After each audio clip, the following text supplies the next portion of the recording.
같이 기도함으로 새벽기도 시작합니다. 하나님 아버지 감사합니다.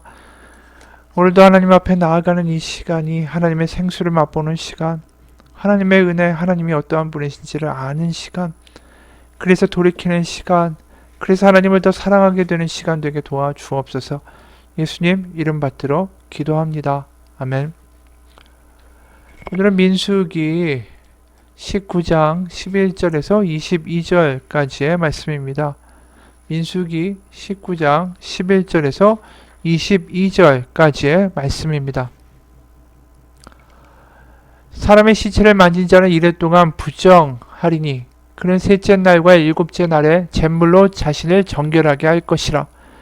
그리하면 정하려니와 셋째 날과 일곱째 날에 자신을 정결하게 하지 아니하면 그냥 부정하니 누구든지 죽은 사람의 시체를 만지고 자신을 정결하게 하지 아니하는 자는 여호와의 성막을 더럽 힘이라.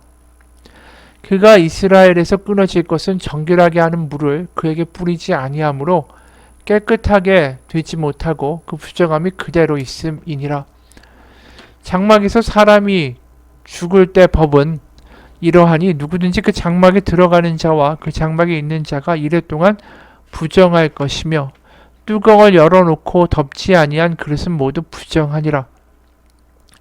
누구든지 들에서 칼에 죽은 자나 시체나 사람의 뼈나 무덤을 만졌으면 이래 동안 부정하리니 그 부정한 자를 위하여 죄를 깨끗하게 하려고 불사른 재를 가져다가 흐르는 물과 함께 그릇에 담고 정결한 자가 우슬초를 가져다가 그 물을 찍어 장막과 그 모든 기구와 거기 있는 사람들에게 뿌리고 또 뼈나 죽임을 당한 자나 시체나 무덤을 만진 자에게 뿌리되 그 정결한 자가 셋째 날과 일곱째 날에 그 부정한 자에게 뿌려서 일곱째 날에 그를 정결하게 할 것이며 그는 자기 옷을 빨고 물로 몸을 씻을 것이라. 저녁이면 정결하리라.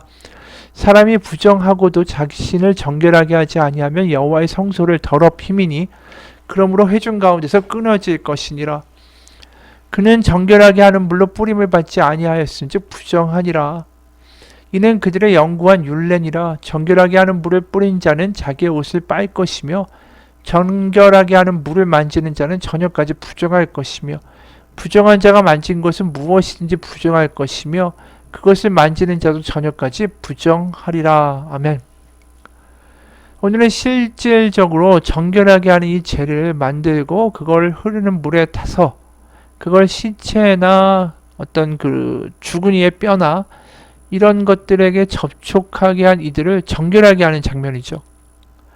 그래서 이제 17절부터 18절 보면 이제 구체적인 이야기가 나오죠. 그 부정한 자를 위하여 죄를 깨끗하게 하려고 불사른 재를 가져다가 이 붉은 암송아지의 재죠. 흐르는 물과 함께 그릇에 담고 정결한 자가 우슬초를 가져다가 그물을 찍어서 장막과 그 모든 기구와 거기 있는 사람에게 뿌리고 또 뼈나 죽임을 당한 자나 시체나 무덤을 만진 자에게 뿌리되. 그러니까 그 죽음과 접촉한 그래서 부정하게 된 모든 사람들과 기구들과 장막까지 다 우슬초로 이 정결하게 만드는 물을 뿌리라는 거예요. 그러니까 어떻게 보면 속죄제를 드려야지만 부정과 죄에서 벗어날 수 있는데 속죄제를 드리는 대신에 이 물을 뿌림으로 가름하신다라는 것이죠. 그래서 9절에 실제적으로 이런 표현도 나오죠. 어제 본문에 암송아지 재를 거둬 진영 밖 정한 곳에 둘지니 이것은 이스라엘 자손 회중을 위하여 간직하였다가 부정을 씻는 물을 위해 간직할지니 그것은 속죄제니라. 그러니까 이 물을 재에 타서 뿌리는 것 자체가 속죄제와 같은 효과를 가진다라고 말씀하신 거예요. 그러니까 이것이 사람들이 죄를 범할 때마다 속죄제를 드려야 한다는 것에 비하면 훨씬 더 가벼운 거죠. 왜냐하면 거긴 경제적인 어떤 투입이 필요하지 않습니까? 재물을 또 돈 주고 사야 하고 아니면 자기가 가지고 있는 키운 양이나 염소를 데리고 가야 하고 그러니까 이게 굉장한 경제적인 부담을 적게 주는 것이면서 동시에 죄라는 것이 우리 사방 가운데 얼마나 많이 있습니까? 특히 이렇게 시체나 뼈를 고대 사회에서 가다가 건드리거나 만지는 일이 얼마나 비일비재하겠어요. 이게 평생 일어날 수 있는 일이기 때문에 이렇게 해주신 것은 굉장히 큰 은혜죠. 실제로 이게 지금 고라 자손의 반역으로 시체를 만진 이들에게도 이런 정결하게 하는 재를 탄 물을 뿌리기도 하지만 나중에 보게 되면 6월절에 이제 예루살렘의 성전으로 제사를 드리기 위해서 유대인 남성들이 많이 올라오죠. 오다 보면 이 실수로 짐승의 죽은 사체나 뼈를 만지기도 하고 건드리기도 하고 접촉하기도 되고 이러한 일들이 너무나도 잘 일어납니다. 그러면 6월절을 보내려고 먼 거리에서 그렇게 예루살렘까지 왔는데 성전에 들어갈 수 없는 일이 발생하잖아요. 그럼 이때 이 정결하게 만드는 재를 실로암에 있는 물을 가져다가 타가지고 그들에게 뿌려주는 것입니다. 근데 이 재를 탄 물을 뿌린다고 해서 바로 정결의 효과가 나타나는 게 아니에요. 마치 어떤 주술적으로 마술처럼. 19절에 보면 그 정결한 자가 셋째 날과 일곱째 날에 그 부정한 자에게 뿌려서 일곱째 날에 그를 정결하게 할 것이며 그는 자기 옷을 빨고 물로 몸을 씻을 것이라. 저녁이면 정결하리라. 이야기는 뭡니까? 셋째 날과 일곱째 날에 그 사람에게 뿌려주라는 것입니다. 그래서 7일 동안은 부정하기 때문에 격리가 되는 거예요. 그러고 3일과 7일째만 물을 뿌림받기 위해서 이제 만나게 되는 거죠. 우리가 한번 이런 생각을 해봅시다. 우리가 코로나에 걸리면 일주일 자가격리를 해야 되죠. 그럼 방 안에 갇혀서 얼마나 답답합니까? 일주일이 막 한 달 같죠. 그나마 지금은 인터넷도 있고 핸드폰도 있고 뭐 태블릿도 있고 그걸로 뭐 방송도 보고 예능도 보고 뭐 하나님 뭐 설교 말씀도 보고 이러면서 시간을 보낼 수가 있지 않습니까? 그런데 옛날에는 그런 것도 없잖아요. 그럼 그 일주일이 얼마나 길게 느껴졌겠습니까? 그러면 3일째 그 정결한 물을 받기 위해 나아가는 날을 기다리게 되는 거고 7일째 드디어 이제 그 정결한 물을 맞으면서 드디어 이제 부정에서 풀려나는 날도 기대하면서 기다리게 되는 거죠. 그냥 기다리라는 뜻일까요? 아니죠. 내가 이 물을 뿌림받는다라는 게 뭐를 의미하는지를 생각하는 시간이 될 수밖에 없지 않겠습니까? 바로 하나님의 백성은 생명의 백성이구나. 하나님은 죽음을 멀리하고 우리를 생명으로 부르고 죽음에서 생명으로 옮기기를 원하시는 하나님이시구나. 그거를 고백하게 되고 되새기게 되는 거죠. 비록 속죄제라는 어떤 제도가 아니라도 하나님의 은혜, 하나님이 뭘 의미하시고 뭘 원하시는지를 묵상하는 충분한 일주일의 기간이 된다라는 것입니다. 속죄제의 경우는 어떻습니까? 실제로 그 재물을 가져오죠. 나 때문에 죽어야 되는 그 짐승을 보면서 거기다 나의 모든 몸무게를 실어서 안수를 합니다. 그리고 그 짐승을 잡고 각을 뜨고 피를 받아서 제사장에게 주면서 이것이 나의 죄 때문이고 나의 허물 때문이다라는 것을 직접적으로 경험하고 고백하고 느끼게 되는 거죠. 그러니까 그만큼의 어떤 무게, 나의 죄의 무게, 하나님의 은혜의 무게를 이 7일 동안의 묵상의 기간을 거치면서 경험하게 된다라는 것입니다. 그게 바로 죄와 은혜의 무게를 아는 시간이 된다라는 거죠. 그럼 우리에게는 이러한 어떤 붉은 송아지나 속죄제가 구약의 이야기라면 우리에게는 어떠한 것이 이와 동일하게 해당이 될까요? 바로 예수 그리스도의 십자가죠. 우리가 붉은 암송아지를 태워 그 죄를 진영 밖에 보관하라라고 말씀합니다. 어제 본문에 예수님이 십자가를 지시고 영문 밖에서 죽으셨어요. 바로 예수님의 피, 바로 그것이 붉은 암소의 피까지 태우는 죄, 여기서 일맥상통하죠. 그것뿐입니까? 붉은 암송아지와 예수님의 죽은 피, 이것이 일치하는 것처럼 동시에 어떠한 것이 또 예수님과 일치하냐면 이 부정한 사람에게 이 정결하게 하는 물을 뿌려주는 사람이 부정하게 된다라는 걸 우리가 이야기했죠. 그게 무슨 역설인가 이야기하는데 이게 예수님의 이야기 아닙니까? 우리를 정결하기 위해 하기 위하여 예수님이 그 죄를 우리의 죄를 지셨다라는 거죠. 부정하게 되셨다. 바로 오늘 붉은 암송아지의 사건을 보면서 예수 그리스도의 십자가의 사건을 떠올릴 수밖에 없다라는 것이죠. 바로 예수님이 우리의 죄 없는 분이 죄를 짊어지고 우리를 정결하게 하시고 예수님의 피를 흘려서 십자가에 죽으심으로 우리를 죽음에서 생명으로 옮기셨다라는 것입니다. 실제로 히브리서 9장 13절과 14절에 이런 말씀이 있어요. 염소와 황소의 피와 및 암송아지의 죄를 부정한 자에게 뿌려 그 육체를 정결하게 하여 거룩하게 하거늘 하물며 영원하신 성령으로 말미암아 흠없는 자기를 하나님께 드린 그리스도의 피가 어찌 너희 양심을 죽은 행실에서 깨끗하게 하고 살아계신 하나님을 섬기게 하지 못하겠느냐. 바로 예수 그리스도의 십자가의 사건이 바로 붉은 암송아지의 사건과 겹쳐지는 것이죠. 고린도후서 5장 21절에 이런 말씀도 있잖아요. 고린도후서 5장 21절 하나님이 죄를 알지도 못하신 자로 우리를 대신하여 죄를 삼으신 것은 우리로 하여금 저희 안에서 하나님의 의가 되게 하려 하심이니라. 바로 예수 그리스도의 십자가는 바로 구약에서 속죄제를 드리는 사람들이 그 마음 가운데 죄와 은혜의 무게를 느끼는 것처럼 장막에서 격리되어 일주일 동안 하나님을 묵상하면서 그 죄와 은혜의 무게를 경험하고 묵상하고 깊이 느끼는 사람처럼 우리는 그 십자가를 바라보면서 동일하게 느껴야 된다는 거죠. 죄와 은혜의 무게를. 그런데 우리가 살고 있는 현대에서 가장 큰 문제가 뭡니까? 죄라는 단어를 추방한 거예요. 죄라는 은혜가 추방되니까 은혜라는 말이 같이 추방되어 버린 거예요. 그럼 십자가가 어떻게 됩니까?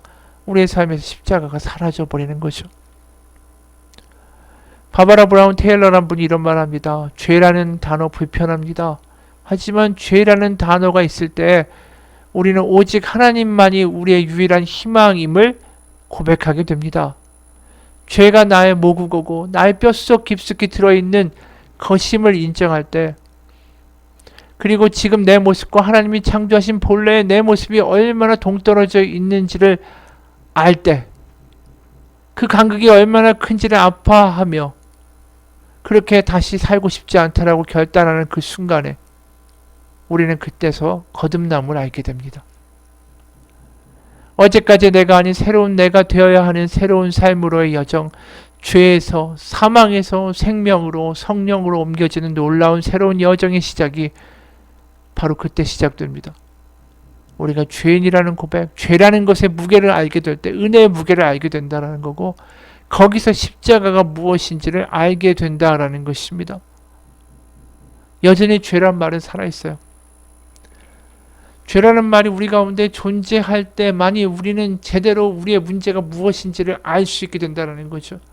내가 어떤 실수를 범했다, 정신적인 문제다, 내 환경에 남의 탓이다, 이런 문제가 아니라 이 모든 것들이 이 세상을 흔들고 있는 죄라는 어떤 세력의 문제였음을 알게 되고 고백하게 될 때 그 문제를 제대로 풀어갈 수 있다는 것이죠. 죄가 너무나도 크게 편만하게 이 사회에 있고, 이 사회를 지배하고 있고, 돈의 힘으로 사람들을 짓누르고 있고, 사람들에게 상처 주고 있고, 부모의 상처가 자식의 상처에게로 가고, 서로 오해하고, 서로 오해하면서 마음의 문을 닫아버리고 무너져가는 이런 모든 것들이 다 죄로 인한 것이다 라고 말할 수 있을 때야만 십자가라는 유일한 해결책이 있다는 걸 알게 되는 거죠. 어느 날 스펄전 목사님이 자기 서재에서 설교 준비를 하고 있는데 시간이 흐르는데 아내가 남편이 펑펑 우는 소리를 들었어요. 이번 주 설교 정말 은혜되겠네 라고 생각했는데 스펄전 목사님이 서재에서 나오고 아내가 물었어요. 궁금해서. 이번 주 설교가 얼마나 은혜되기에 준비하면서 흐느끼면서 준비하셨어요? 그러니까 스펄전 목사님이 이렇게 말했어요. 내가 오늘 예수 그리스도의 십자가를 묵상하는데 아무런 감정도 느껴지지 않기에 내가 울 수밖에 없었소. 맞습니다. 십자가가 나에게 어떠한 무게인지를 알아야 되는 거예요. 오늘 부정함에서 생명으로 옮겨오는데 뭐가 필요했습니까? 일주일간의 그 하나님의 은혜와 죄의 무게를 느끼는 시간이 필요했던 것처럼 우리가 십자가를 느낄 수 있는 사람 되기 원합니다. 그럴 때 죄에서 벗어날 수 있는 거예요.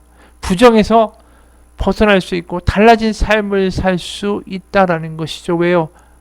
십자가를 통해서 아버지께 나가고 아버지가 우리 가운데 가까이 다가오시기 때문입니다. 십자가를 느끼고 살 때, 십자가의 무게를 알고 살 때, 거기서 죄와 은혜의 무게를 경험하고 살 때 우리는 이렇게 말할 수 있어요. 십자가를 지고 산다.